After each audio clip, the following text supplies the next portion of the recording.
I decided to marry you because I thought you were a wealthy president's daughter, even though you're plain. But I don't need a woman who makes only $6 an hour. Dumb wife, get out of the house. I'm sick of being mothered by someone like you. I don't need a low-income old lady. Please leave. They smirked at me while saying such things. As if leaving no room for argument, my belongings had already been packed into cardboard boxes and trash bags, placed beside them. I had a lot to say, but my heart was too shredded to talk back. So, you want to divorce me and have me leave this house, right? That's right. I'm glad you're understanding. Once you're gone, Dad can finally be happy. Fine, but you too will regret this. I wasn't so nice as to stay silent after being told all this. They will surely regret my leaving this house. My name is Susan Johns. I'm a 50-year-old office worker.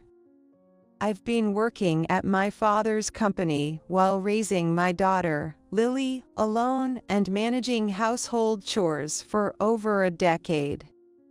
I married Bill, my husband, 10 years ago. Our meeting was through work. Bill was a sales representative for a client, and I always found him easy to talk to. He wasn't my type looks-wise, but I, not great at making friends, was secretly drawn to the bright and always smiling Bill. During that time, Bill confessed, and we started dating. At first, I was intimidated by the thought that we weren't a match, but he said, "Your shy nature and domesticity are charming." Our relationship was smooth and enjoyable. But one day, Bill dropped a bombshell. Actually, I have a daughter who's 10. This confession came 6 months into our relationship, right when Bill proposed. What? The news that Bill had a child was completely unexpected. I knew he was divorced before we dated, but I never imagined he had a child. I was thrilled about the proposal, but honestly, I was more bewildered. But Bill would take me to nice restaurants and places with beautiful night views. He always had something positive to say to me, the pessimist.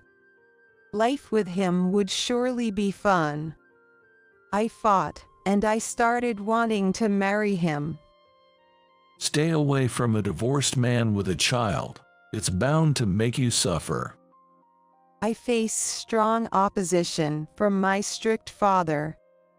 Still, Bill promised, "I will definitely make you happy." Believing that I could overcome any difficulty with Bill, we got married despite my parents' opposition.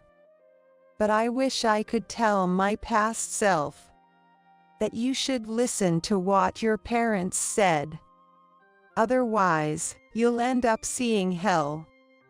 As we were getting married, I worried about whether I could get along with Bill's daughter, Lily, and whether I, who had never raised a child, could truly become a mother.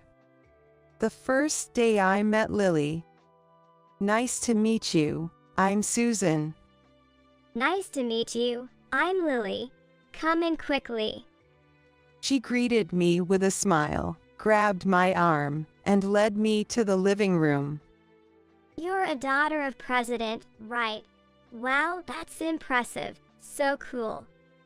Her eyes sparkled with innocence, and it touched my heart. I could tell she was a really good kid.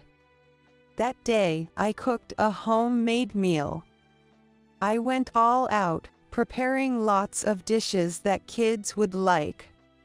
Lily stuffed her mouth with food and kept saying, "Delicious," over and over. I remember being so happy. Susan's cooking is amazing. It's nothing like Dad's.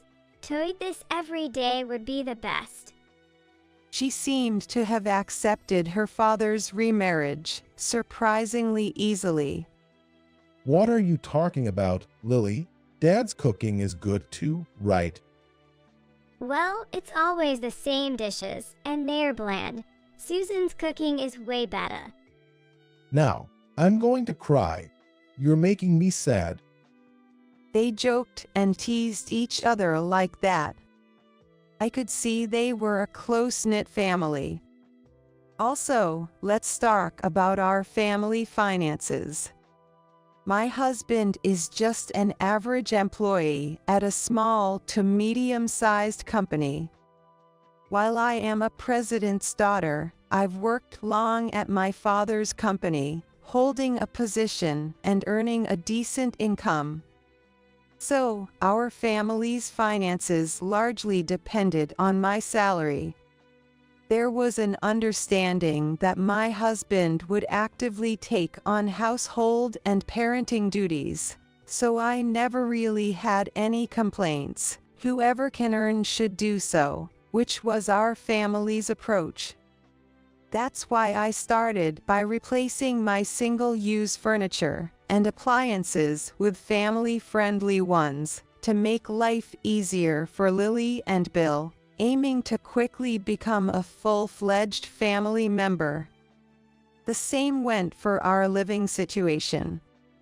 During my single days, I lived in an apartment owned by my father's company. It was too large for just me, so they decided to move into my apartment.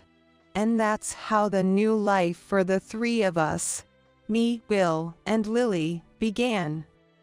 When Lily first visited my apartment, she ran around, excitedly shouting, "It's so spacious, amazing." Seeing her like that, I vowed to do my best in parenting and work, hoping she would grow up to be a fine adult. Life with the three of us was stress-free, peaceful, and fun. Blood relation didn't matter. We three were a real family, looking forward to life ahead. However, reality was not so sweet. As Lily entered middle school, her attitude towards me began to change. She joined the badminton club in middle school. It was a club, passionate about practice, so she was at school during the day and at club activities from evening to night, gradually spending less time at home. On days off from club activities, she would come home from school, throw her bag on the sofa, and just play with her phone. That's when the distance between Lily and me began to grow. Even when I tried to talk to her, she wouldn't even nod, let alone face me. When I discussed Lily's attitude with my husband, he said, "It's just her being rebellious because she's in middle school, don't worry about it," and I thought it would settle down after a while. But no matter how long I waited, her attitude didn't change.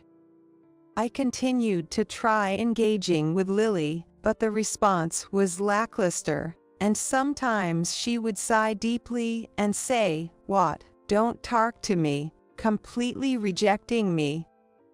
Even when watching TV together in the living room, Lily would only talk to Bill. It was as if she didn't hear anything I said. Yet, when she needed something, like, "Hey, I need this for club activities tomorrow, can you wash it?" she would talk to me. At other times, I was like air to her. Still, I tried to meet Lily's demands, not wanting our relationship to drift further apart. However, I also worked at a job that didn't just require weekends off. I was on a shift schedule and often swamped with work, even on my days off. My job was demanding, sometimes requiring me to telework, even on holidays. I don't dislike my job, and I'm thankful that I can work, but the busier work got, the more inevitable it was that I couldn't always meet Lily's demands. When I was trying to cook dinner, after work, she would ask me to buy a cake in front of the station, or to make a different dish, saying, "I don't like this side dish, make hamburgers instead." Every time I said no, Lily would make a displeased face, clicking her tongue and saying, "Useless, do it if you're a mother," before storming off to her room. Lately, my daughter often says, "A mother would do this, right?" I've said it many times, but on the family register, I'm Lily's mother, although Lily and I are not blood related. I have always tried to earn Lily's acceptance, but I still feel she doesn't recognize me as her mother. Every time Lily says that, I blame myself for not being able to meet her demands and fall into self-loathing. The same goes for my relationship with my husband. Bill was very kind and full of smiles when we first met, trying to get my attention. However, it seems he's the type who doesn't feed the fish once caught, as his attitude towards me cooled off after a year of marriage. We no longer felt like a close couple, but more like mere cohabitants. So I tried to get his attention by suggesting, "How about we go on a date, just the two of us?" But he rejected it, saying, "A date? We have a daughter, Lily. It's weird to talk about dating. What would Lily think?" I wanted to remind him that we dated, even though he had a child when we met. But saying that would only make him angry again. What troubled me most was the reckless spending of Bill and Lily. I earn a good salary from my father's company, holding a position there. Yet, due to their spending, we hardly save any money. I've repeatedly pointed this out to both of them, but they never tried to improve. Not only that, You're so stingy. She's such a terrible woman. they even started saying that I'm not having a happy marriage life. However, I tried to convince myself that perhaps this is just what marriage is like, as I married for the first time after turning 40. Time flew by, and before I knew it, I turned 50. Lily has turned 21, and today, we are throwing a celebration party for her. Turning 21 signifies reaching adulthood, a milestone that represents stepping into a new stage as an adult. In our area, we celebrate it in a big way too. It should be a joyous occasion to celebrate my important daughter's 21st birthday. However, I couldn't feel genuinely happy. I remembered the day we first met, when I thought, I'll do my best in parenting so she can grow into a respectable adult. On the day of the celebration, I took the day off work, prepared the dress as my daughter had requested, and also made an appointment at the beauty salon. I was fully prepared for the celebration, getting up early in the morning to drive my daughter. After getting dressed and ready, seeing Lily's glamorous appearance made me naturally break into a smile. "You look truly beautiful. You've become a lovely woman." My husband exclaimed, "Wow, Lily, you look great. Truly my daughter, the most beautiful one." Lily smiled only at her father, saying, "Thanks, Dad." However, she completely ignored my words. My husband was dressed in a suit, getting ready to head to the party venue. I had also put on nicer clothes than usual, intending to go to the celebration party with Lily and my husband. But then, what? Why is the old lady trying to come? You absolutely must not come to the ceremony, she sharply told me. My daughter, calling me old lady and hurling insults. Wait, but I wanted to go, since my daughter is dressed so beautifully. Even though I tried to keep smiling despite the harsh words, it seemed to have the opposite effect. So annoying. You're a fake mother. Stop pretending to be my mom. Don't call me your daughter. Just don't come, okay? I don't want my friend to think my mom is such a plain woman. She shooed me away with her hands. I wondered if this behavior was truly that of a respectable adult. A fake mother, huh? I wondered if I had gone wrong somewhere in raising her. Duh. I let out a big sigh. They ended up going without me. Left with no choice, I decided to spend my time leisurely at home. But with my schedule suddenly cleared and nothing to do, I decided to head to the office and work. It was a stark realization of how much of a workaholic I am. After finishing work reasonably early, I returned home to find my husband sitting on the sofa, frowning and with his arms crossed. His unusual demeanor gave me a sense of unease. What's wrong? Why didn't you tell me? Tell you, about what? Your father's company is on the verge of bankruptcy. They've significantly downsized their business in America, hadn't they? It seems my father's company no longer does business with my husband's company, so he wasn't aware of the details, but he apparently picked up on these rumors from somewhere. Bankruptcy crisis, that doesn't sound quite right. But I am aware of the downsizing in America. I wanted to discuss it, so I was planning to talk after the celebration party. What? You were just planning to talk about it. What about the salary? What's going to happen with it? It seemed he only worried about my salary. The salary might decrease until things settle down, I guess. What? You're joking. Lily is still going to college, right? How are we going to handle the tuition? We have the tuition covered. Besides, I tried to explain the situation with my father's company and why the salary might decrease, but my husband wouldn't listen at all. Enough. You can turn money, and you can't even get along with your own daughter. You really are a failure as a mother.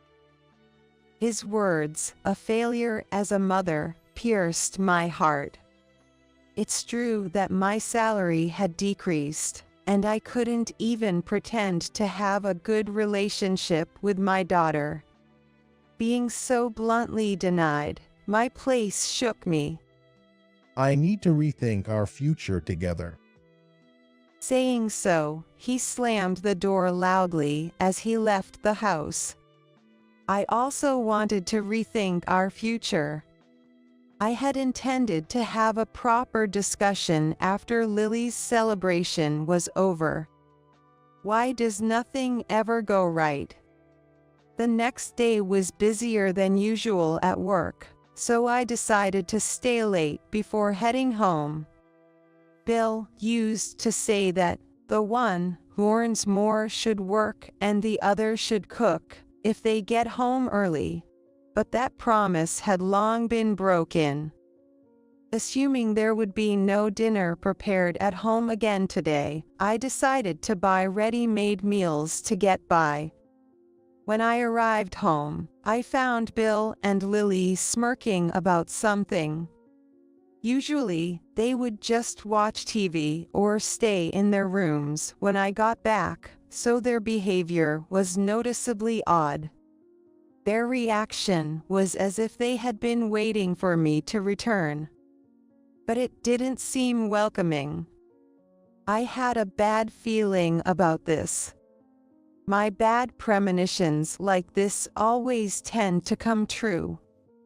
And today was no exception. You're finally back.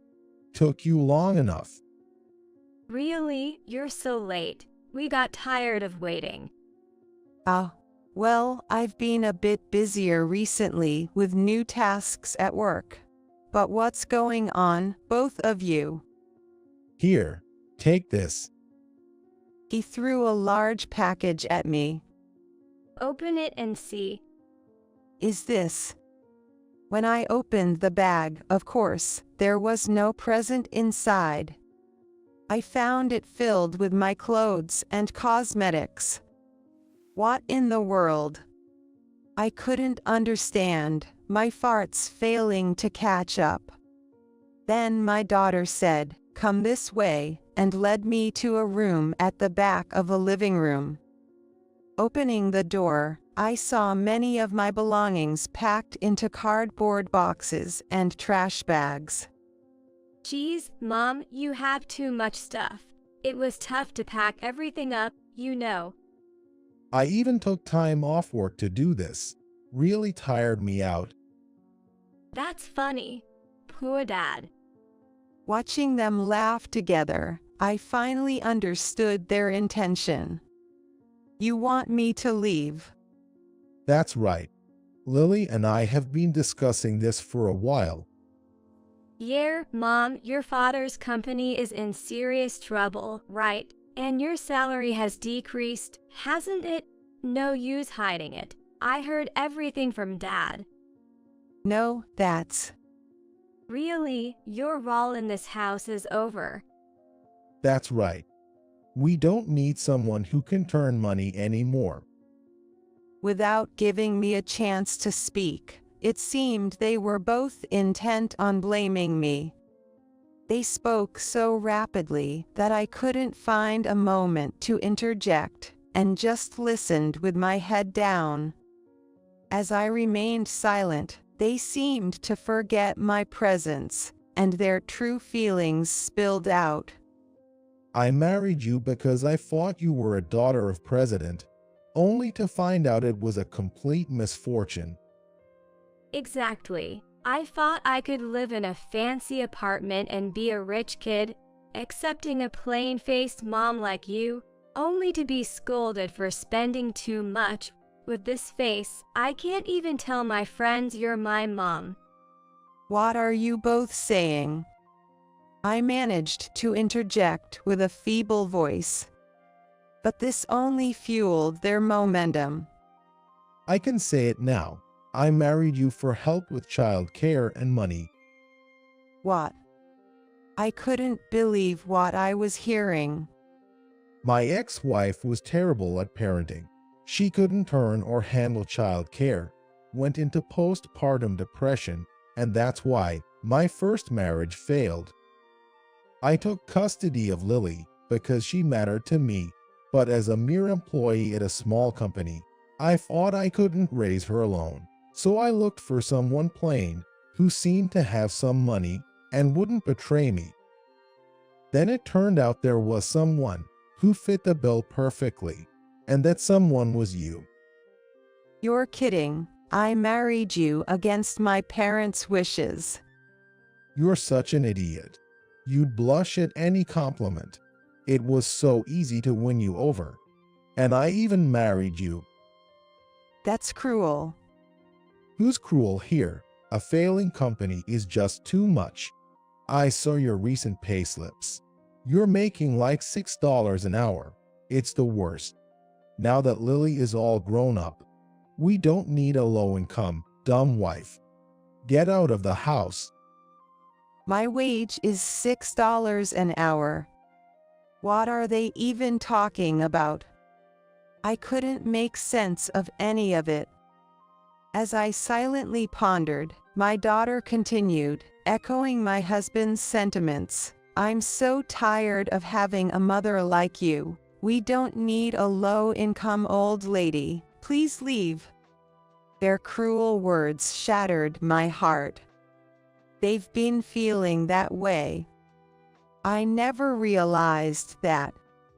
I wanted to say so much, but I no longer had the energy. "So, you want to divorce me and have me leave this house, right?" That's right. I'm glad you're understanding. Poor dad, hurt and deceived by this woman. Finally, you can be happy. I wondered why my daughter hated me so much. I don't recall doing anything to deserve such harsh words from either my husband or my daughter. My daughter seemed to despise me intensely, glaring at me with a demonic expression. Seeing her like this, my husband smirked with satisfaction. I felt anger boiling up inside me at the sight of my husband's smug expression. I'm not so kind-hearted as to stay silent after being treated this way. Surely, they will regret it when I leave this house. I began preparing to leave immediately. Oh, so you're really going to leave. It looks like you finally realized you're a burden in this house. It took long enough. My husband sarcastically moved my belongings to the entrance. Seeing my husband moving the bags, my daughter oddly sympathized with him, saying, "Dad is such a good-hearted person to help move the luggage." We'll send the remaining items by cash on delivery later. But if you don't move your stuff out within a week, we'll dispose of everything, just so you know. He suddenly told me to leave, set a deadline for moving out my belongings, and then he's now threatening to dispose of them if I don't meet the deadline. How incredibly selfish. Fine, but let me say this, you will definitely regret it. Be prepared. I said to my husband in the loudest voice I've ever used in my life. Regret? No way. He laughed, but I ignored him and left the house. That day, I decided to stay in the company-owned apartment. I planned to live there until I found a new place. Though I could have had my belongings sent, I didn't want my address known, so I waited for a chance when my husband and daughter were away to hire movers myself. As we both worked, our savings were split equally between us. My husband, with his spending habits, had no savings. As a result, a significant portion of the money I had saved ended up going to him, but that was the rule, so I had to comply. In the end, I handed over about $100,000. Well, I hope they use that money for my daughter's college expenses. That was the plan, anyway. And so, our divorce was finalized.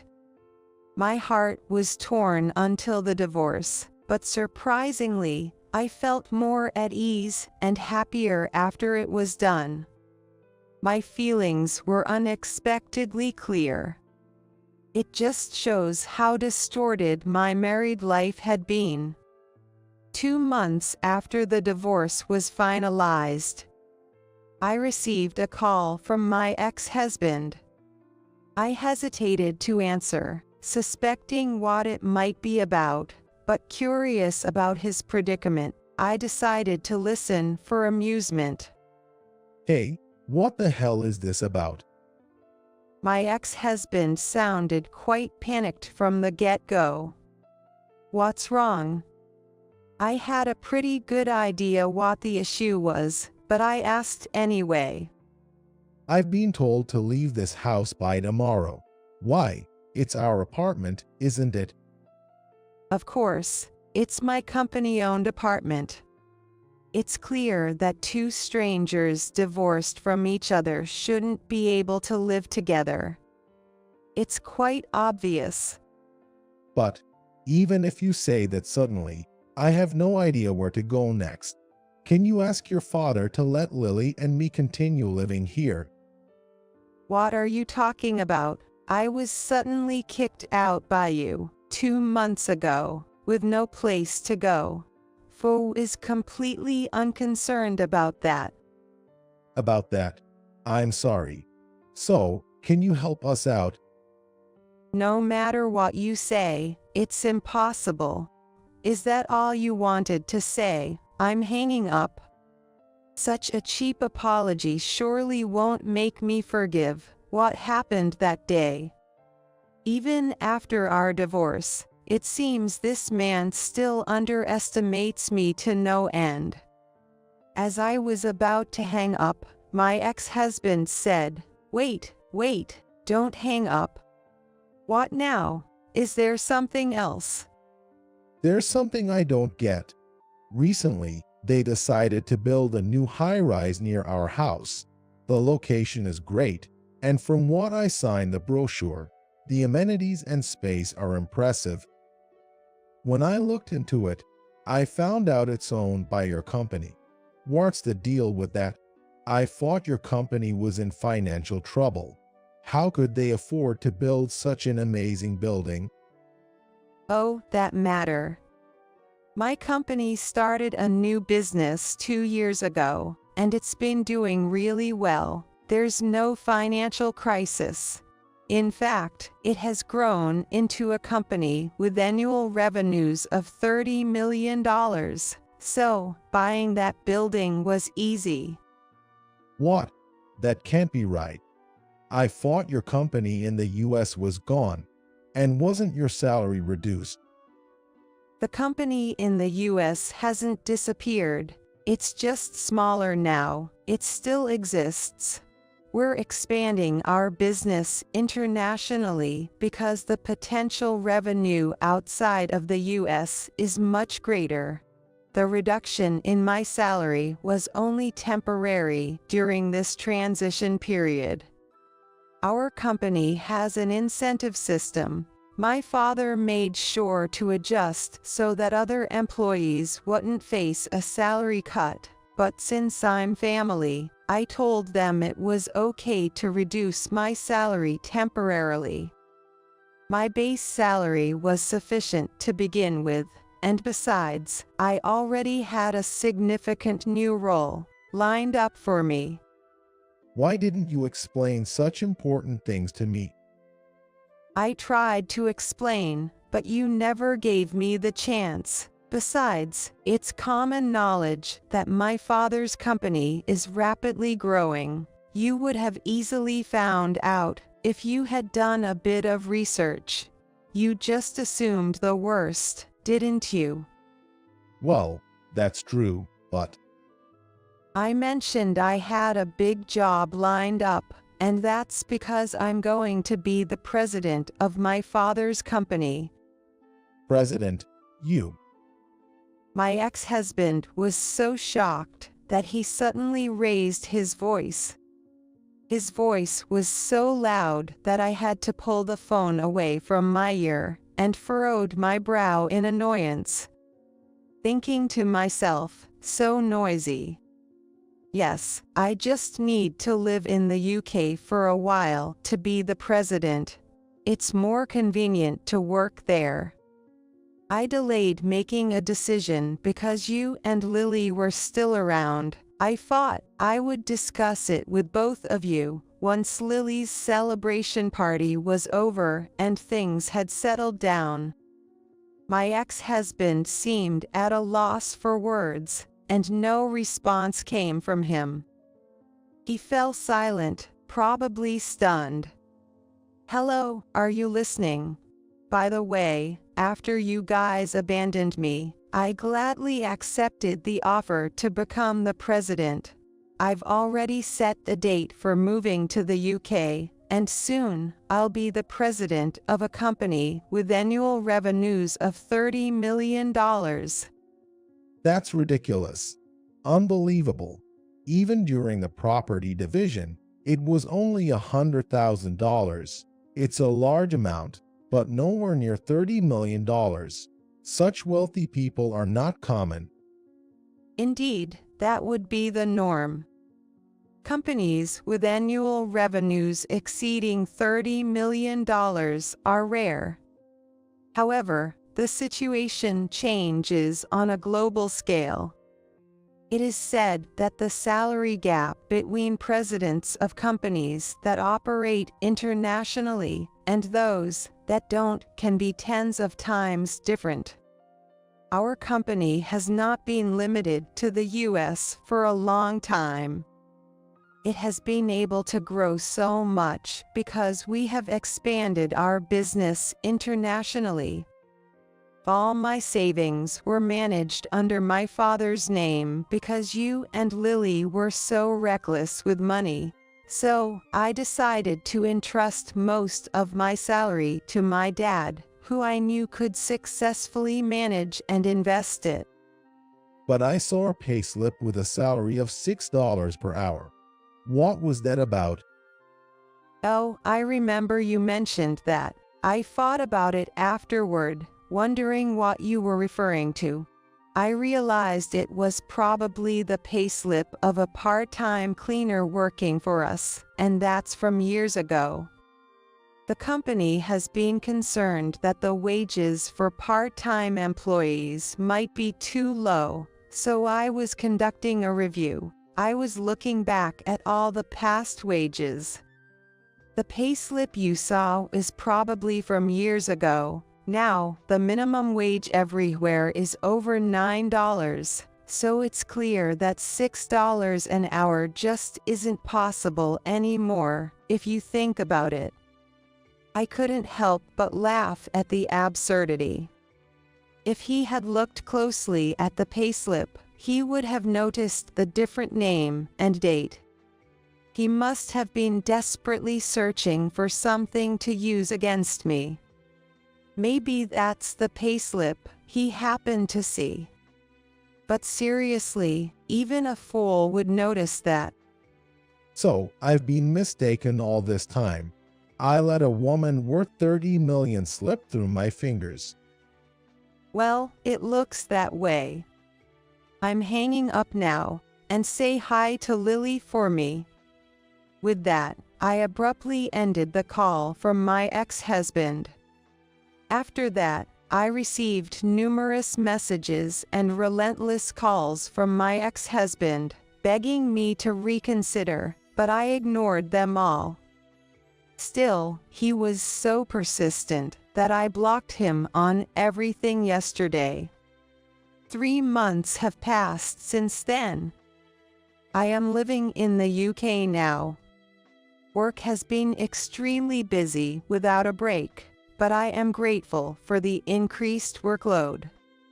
With no personal troubles, I can engage in my work stress-free, so no matter how busy, it doesn't feel like a burden.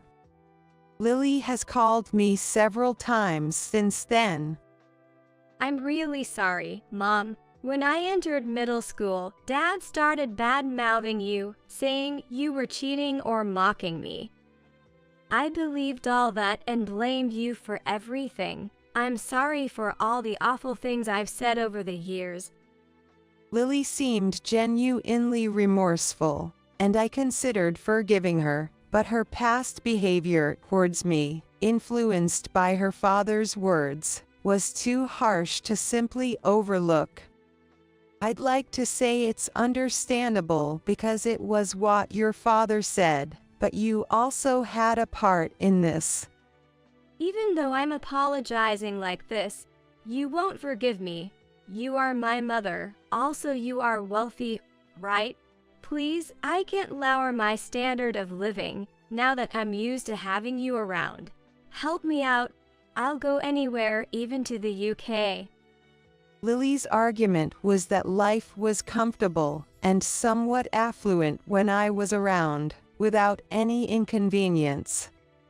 But since I left, they were evicted from the apartment, and now she and her father are living in a small, cheap rental, struggling with their new life. However, her words, "You are my mother," echoed painfully in my ears, a reminder of the accusations I had faced before. It dawned on me that her apology might be momentary, not truly believing she was in the wrong. I couldn't side with Lily any longer. If her apology had been sincere, I would have forgiven her without hesitation. That's what parents do. They end up wanting to indulge their children. But our situation was different. Lily had ridiculed me for so long, it seemed impossible for her to be genuine and reconnect with me now. She had always been a child with high pride. Therefore, I decided it was time to stop being her mother. "You said, 'You're my mother,' but you also told me not to act like a mother to you.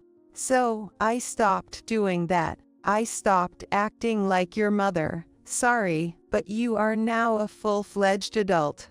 From now on, you need to live your life on your own. Good luck." Wait, what? Are you abandoning your daughter? Without your help, I can't go to college, and my first paycheck will all go to rent. You abandoned me first, remember. Besides, I gave your father $100,000. You shouldn't have to live so tightly, at least for now, right? That money, Dad bought a car and I bought a designer bag, so there's hardly any left. Lily said that, looking a bit awkward. It seemed that both my ex-husband and daughter, having lived comfortably on my salary, couldn't stop their lavish spending suddenly. But that's not my concern anymore. I don't care about that. I've made up my mind. You need to figure it out yourself. Goodbye. With that, I ended the call. However, I didn't intend to block my daughter. She is someone I've spent over a decade with, after all. If she ever genuinely finds herself in trouble and sincerely apologizes, putting aside her pride, then perhaps I'll be there to help. But that seems like a distant possibility. Life in the UK is busy and not easy, but I am happy now. Someday, I might plan a recreational trip to the US with my employees who live in the UK. Thinking about such things, I spend another peaceful day alone.